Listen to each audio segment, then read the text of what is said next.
On 22 June 1941, the German army launched Operation Barbarossa, the largest invasion in human history.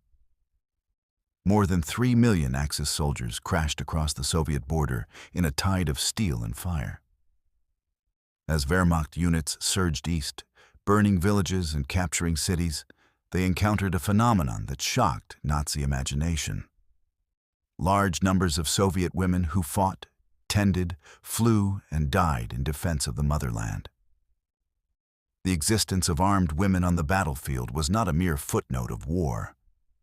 It was a direct contradiction of Nazi ideological prescriptions about racial hierarchy, gender roles, and the proper order of things. And it provoked responses that ranged from grudging respect to brutal, criminal violence. This is their story. A story of extraordinary courage, devastating sacrifice, and crimes that violated every principle of lawful warfare. Soviet society in the 1930s and 1940s existed at the intersection of two realities: an ideological commitment, at least in rhetoric, to gender equality, and the harsh demands of total war. The Soviet Constitution proclaimed equal rights for women. State propaganda celebrated female tractor drivers, engineers, and pilots. But rhetoric was one thing. The invasion of 1941 demanded something else entirely. From the moment the Axis invasion began, the Soviet state mobilized men and women alike. The call went out across factories, collective farms, universities, and apartment blocks. The motherland is in danger. Everyone must serve. Women served as nurses and clerks, of course, handling the vast logistical machinery of modern war. But they also became anti-aircraft gunners, standing watch through frozen nights as German bombers droned overhead. They became tank drivers, gripping the controls of T-34s as enemy shells screamed past. They became snipers, patient and lethal, recording kills in small notebooks. They became pilots, radio operators, machine gunners, and partisan fighters slipping through forests with explosives strapped to their backs. Estimates place the number of women who served in uniform and partisan formations across the Soviet Union during the war in the hundreds of thousands to over 1 million when including militia and partisan units. Nearly 200,000 women were decorated for bravery. 89 were awarded the highest honor, Hero of the Soviet Union. These were not ceremonial roles. These were combat positions where women killed and were killed. Why did Soviet policy allow this? Multiple factors converged. The emergency of national survival overrode traditional roles and social constraints. The sheer scale of losses, millions of men killed or captured in the first months alone, created desperate personnel shortages. The language of sacrifice and defense, the rhetoric of the motherland is under threat, made it possible and even necessary to enlist women into combat roles. Women volunteered in vast numbers, driven by patriotism, revenge for family members killed, or simply the conviction that they could not stand aside while their world burned. In many cases, local commanders and partisan leaders accepted them because ideology mattered less than capability. If you could shoot straight, carry ammunition, operate a radio, or drive a tank, you were needed. The reality of the Eastern Front, brutal, fluid, and total, made the presence of armed women both practicable and, in many instances, essential. This was not a war of distant fronts and rear areas. Cities became battlegrounds. Civilians became combatants. The traditional distinctions collapsed, and women stepped into the gap. The women who fought did not form a single monolith. They served across the entire spectrum of Soviet military organization. Some of the most famous were the snipers, trained at special schools, equipped with scoped rifles, taught patience and camouflage and the mathematics of wind and distance. Lyudmila Pavlichenko, Rosa Shanina, Nina Lobkovskaya, and others became symbols of fierce precision, tallying dozens, in some cases hundreds, of confirmed kills and earning public honors. Soviet sniper doctrine emphasized concealment, independent action, and psychological warfare. One well-placed shot could paralyze an enemy position for hours. Many women served in anti-aircraft batteries, standing behind 85mm guns that could engage both aircraft and ground targets. Some of those batteries would be the first Soviet formations to engage German armor in critical sectors, swinging their flak guns down to horizontal traverse and firing point-blank at advancing panzers. The women who crewed these guns endured tremendous physical strain and constant danger. Others flew. The famed all-female bomber regiment, officially the 588th Night Bomber Regiment, became known to Germans as the Nachthexen, the Night Witches. They conducted nocturnal harassment raids in obsolete PO-2 biplanes, canvas and plywood aircraft so slow that German fighters often stalled trying to intercept them. The Night Witches would cut their engines and glide over German positions, releasing small bombs by hand, then restart and climb away into darkness. They flew multiple sorties per night, accumulating thousands of combat missions. The psychological effect was devastating. German troops could never rest, never feel safe, never escape the sound of small engines in the dark. Women also served as tank drivers and gunners, their smaller stature sometimes an advantage in the cramped interiors of Soviet armor. They served as machine gunners, holding defensive positions alongside male comrades. They served as partisan fighters behind enemy lines, where the distinction between soldier and civilian disappeared entirely. They laid mines, ambushed convoys, gathered intelligence, and executed collaborators. These were roles that, in the Wehrmacht's worldview, simply should not exist for women. Nazi ideology held that women belonged in the home, producing children for the Reich. The sight of armed Soviet women in uniform was a cognitive and ideological offense, and it provoked a response that mixed confusion, fury, and violence. To understand the war's human scope, we must turn to individual lives.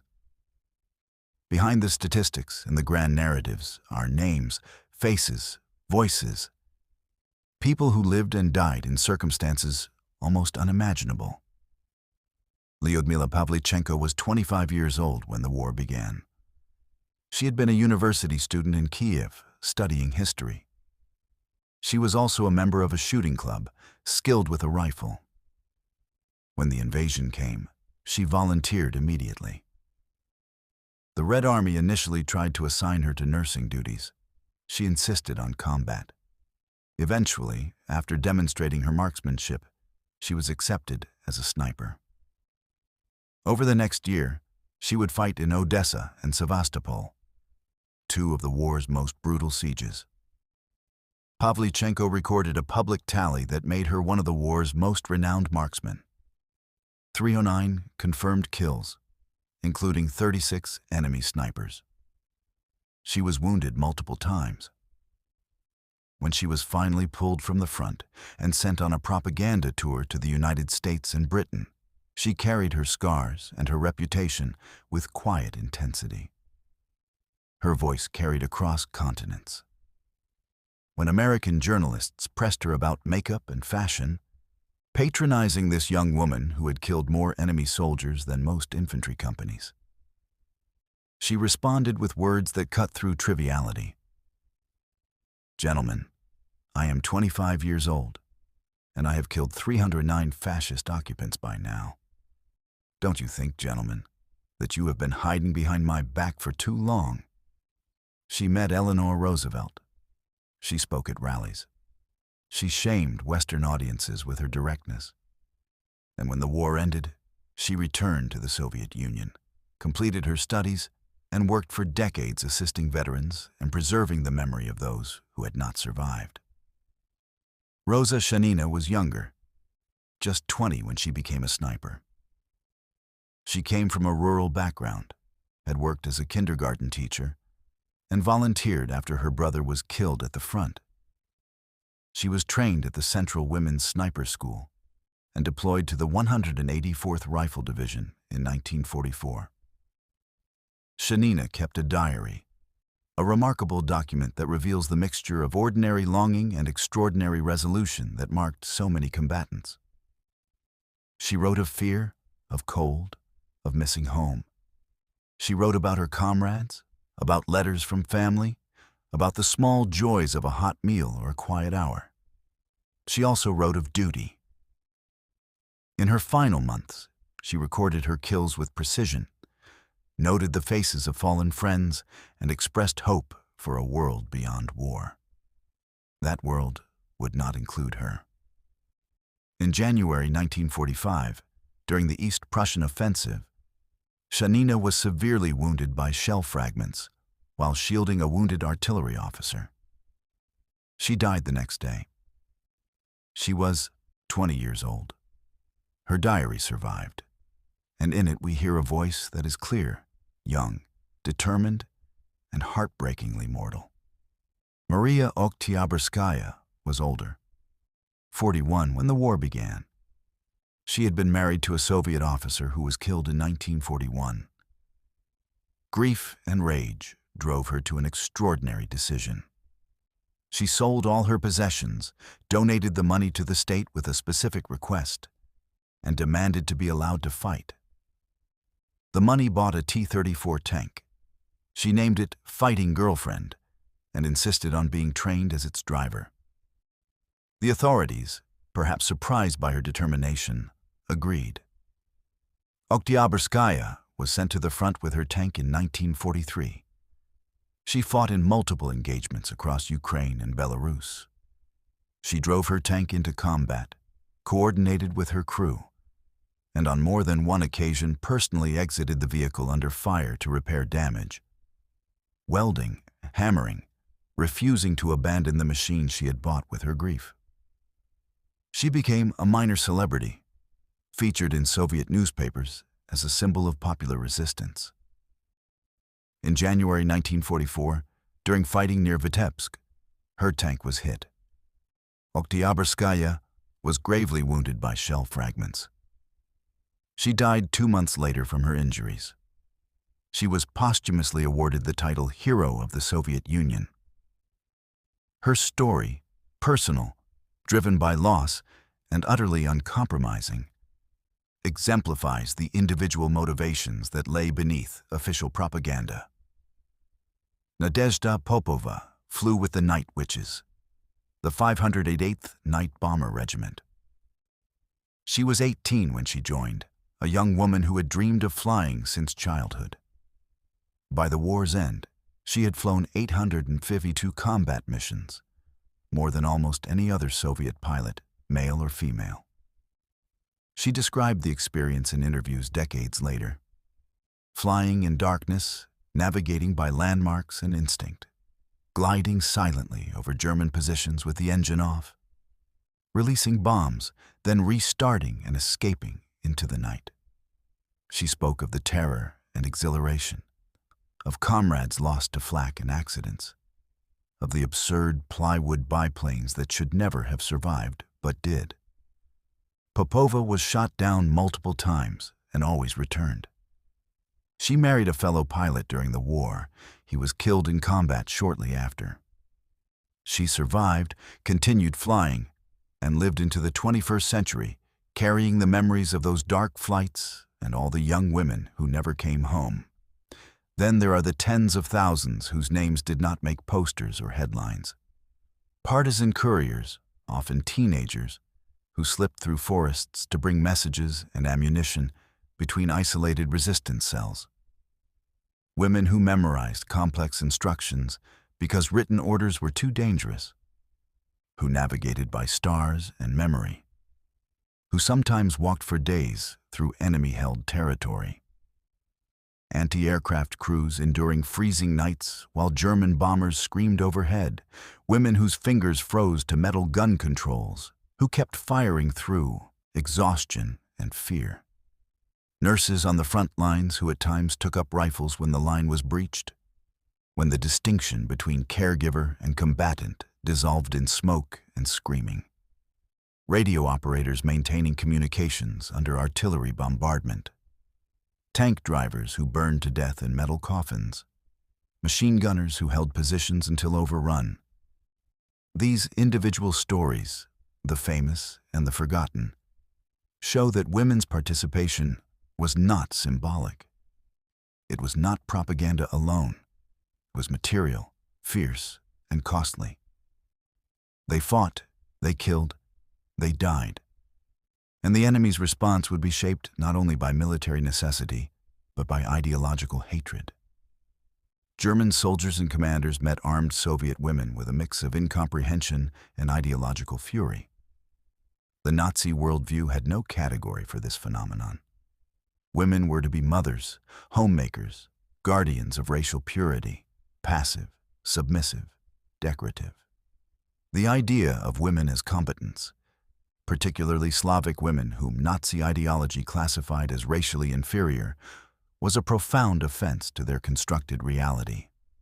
In Wehrmacht and propaganda parlance, Soviet female soldiers were derided as Flintenweiber, literally rifle women or gun women, but loaded with contempt and sexualized derision. The term carried connotations of sexual deviance, of women who had abandoned proper femininity. This linguistic depreciation made it easier for some German soldiers to justify cruelty. If these women were not proper women, if they were ideological and racial enemies, if they had violated the natural order by taking up arms, then perhaps they forfeited the protections normally afforded to prisoners of war. In certain sectors and at specific moments, the Wehrmacht issued shocking and illegal orders that made this dehumanization official policy. Field Marshal Gunther von Kluge, commanding the Fourth Army during the opening phase of Barbarossa, is documented as issuing the explicit direction: women in uniform are to be shot on 29th of June 1941, barely a week into the invasion. This order was later rescinded at a higher level, not out of humanitarian concern, but due to worries about discipline and legal exposure.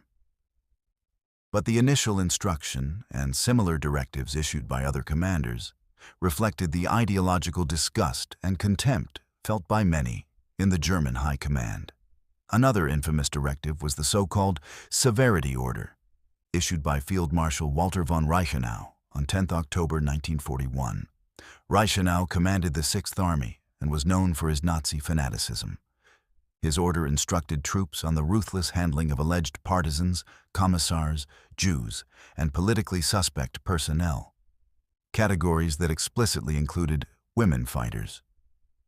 The order stated that soldiers must understand the necessity of harsh but just retribution against these groups and encouraged immediate execution without trial. Reichenau's order was not an isolated aberration. It was circulated, praised by Hitler, and recommended as a model for other army groups. These orders not only violated the laws of armed conflict as codified in the Hague and Geneva Conventions, but also institutionalized brutality and dehumanization within regular army units. They gave legal cover to murder. How were these orders implemented? The evidence is fragmentary but damning. Unit war diaries, after-action reports, and testimony from both Soviet survivors and German participants document numerous instances where captured women were executed on the spot. Some were shot immediately upon capture. Others were subjected to interrogation, often accompanied by torture or sexual violence, and then executed. Some were handed over to the SS or SD security police for special handling, a euphemism for murder. Others were sent to camps. The ideological contempt for armed women helped justify this treatment. a woman with a rifle was not a soldier entitled to prisoner of war status. She was a partisan, a bandit, a subhuman enemy who had forfeited all rights.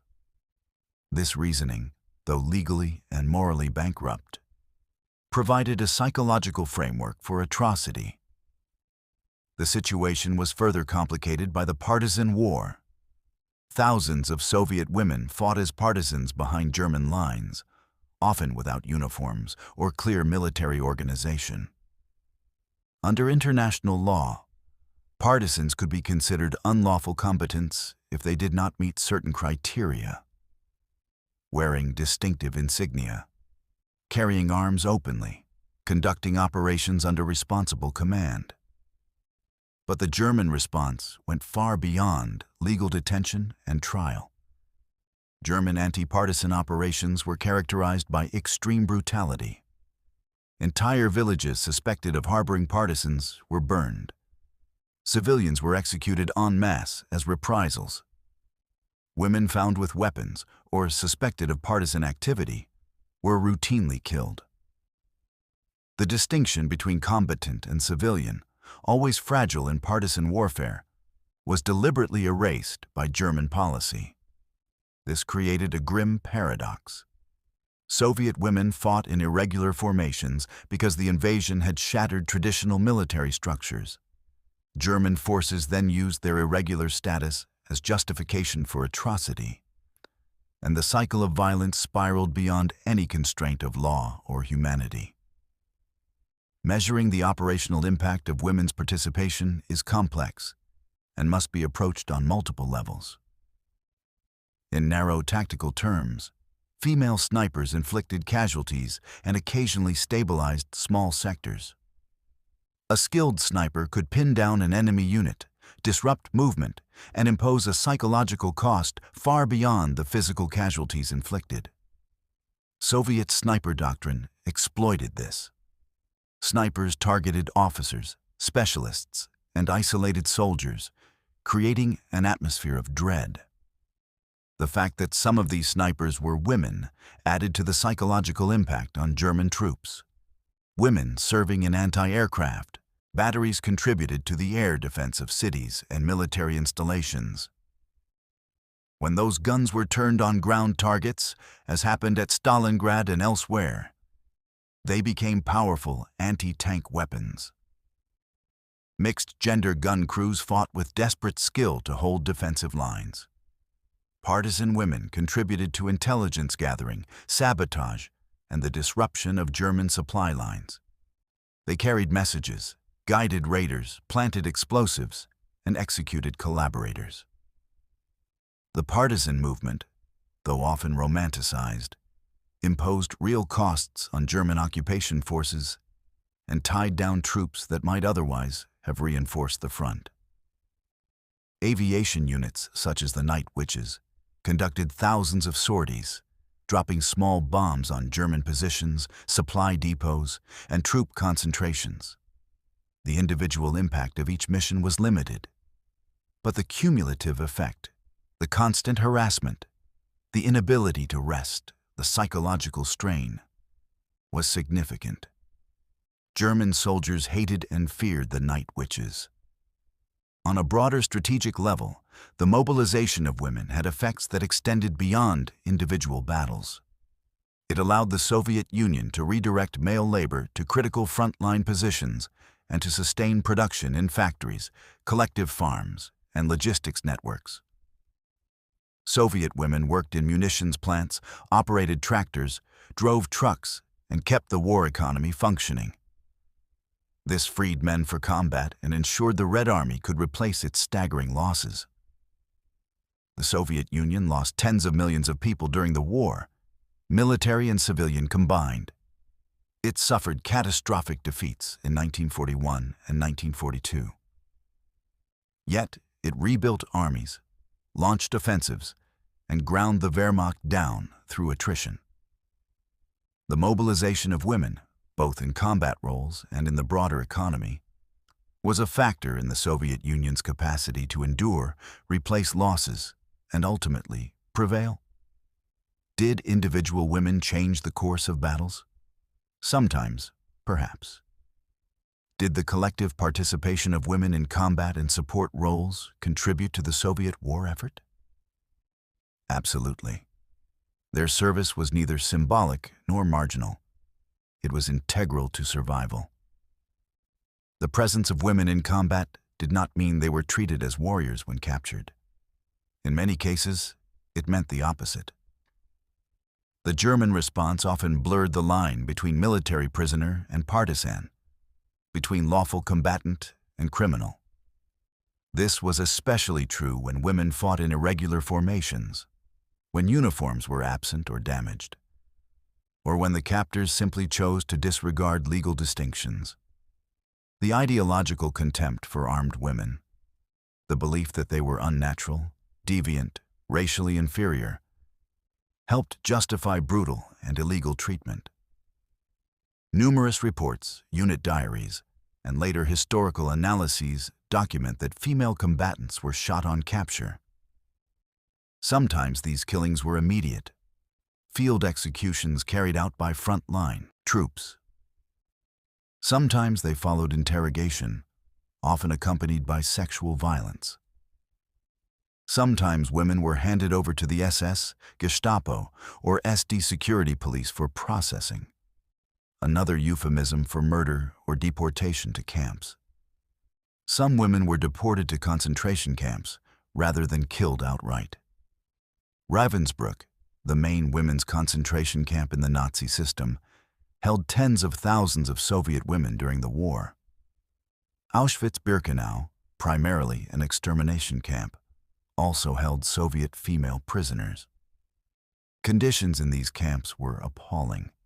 Forced labor, starvation rations, disease, medical experiments, and routine executions.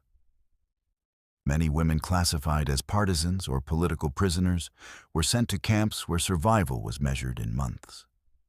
Others were executed upon arrival. The precise numbers are difficult to determine. The Nazis destroyed many records, and Soviet documentation was incomplete. But the scale was enormous. The treatment of female combatants must be understood within the broader context of how the Wehrmacht and SS treated all Soviet prisoners of war. This context is grim beyond comprehension. Around 6 million Soviet soldiers were taken prisoner during the war. Of these, roughly 3 million, half, died in captivity. They died from starvation, exposure, disease, overwork, and outright execution. German policy deliberately withheld food, shelter, and medical care from Soviet POWs. Prisoners were held in open-air camps without adequate sanitation. Thousands froze to death in winter. Thousands more starved or succumbed to typhus and dysentery. This was not neglect. It was policy. Nazi ideology classified Soviets as subhuman, unworthy of the protections afforded to Western prisoners. The Wehrmacht and SS implemented this ideology with bureaucratic efficiency and casual brutality. Women's deaths, in battles, in executions after capture, and in camps, are woven into these figures. The specific number of female combatants killed after capture is unknown, but testimony and documentary evidence confirm it happened routinely. And it happened not despite, but because they were women. Their violation of gender norms, in the eyes of their captors, compounded their status as racial and political enemies. Eyewitness testimony, wartime reports, and archived military correspondence make the scale of abuse visible, though the full picture remains incomplete. Soviet after-action reports and partisan memoirs describe instances where women fighters were captured and never seen again. German unit war diaries sometimes record executions of female partisans, or commissars, with bureaucratic brevity. Letters and diaries from German soldiers reveal reactions ranging from shock to approval when confronted with the execution of captured women. Post-war trials. Nuremberg, the subsequent Wehrmacht trials, and Soviet tribunals documented criminal orders and their implementation. Testimony. from survivors, both Soviet and German, filled in gaps. These sources converge on grim conclusions.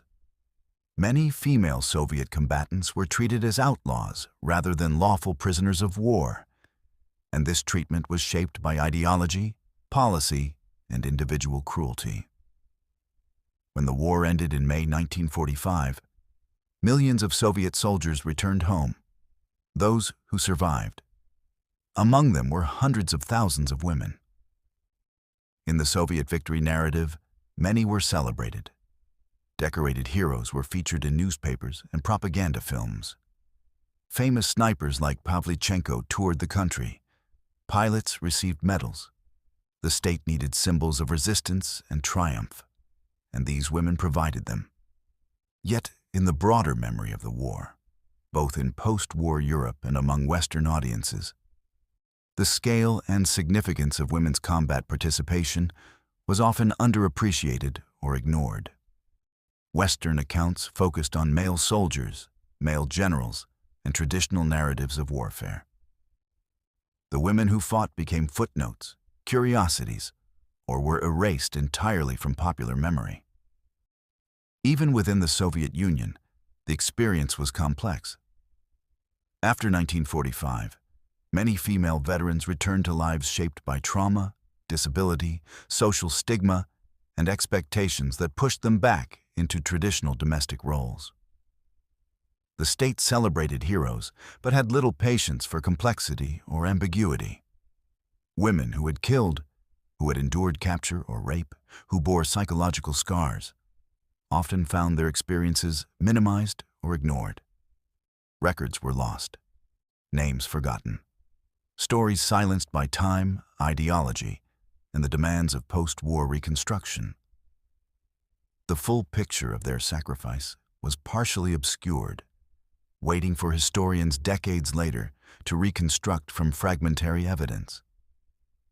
This history matters for multiple reasons, all of which remain relevant. First, it complicates simplistic narratives of who belongs in combat. The Soviet experience demonstrates that women can and did serve in direct combat roles, often with distinction. This challenges assumptions that persist in many military institutions today.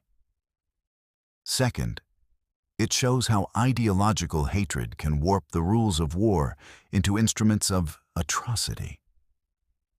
The Nazi contempt for armed Soviet women was not merely prejudice. It became policy, translated into criminal orders that led directly to mass murder. Understanding this mechanism, how ideology enables violence, remains crucial for preventing future atrocities. Third, it reveals the gendered dimension of violence in warfare. Being a woman on the battlefield multiplied risks. Captured female combatants faced not only the dangers faced by all prisoners, but also specific forms of sexual violence and degradation. This gendered vulnerability is not ancient history. It persists in conflicts today. The smoke that rose over Stalingrad, Leningrad, Kursk, and Kiev carried many stories. Among them were rifles shouldered by women who refused to cede the iron defense of their country to others. They fought not to prove a theory about gender, not to make a political statement, but to answer the immediate call to survive.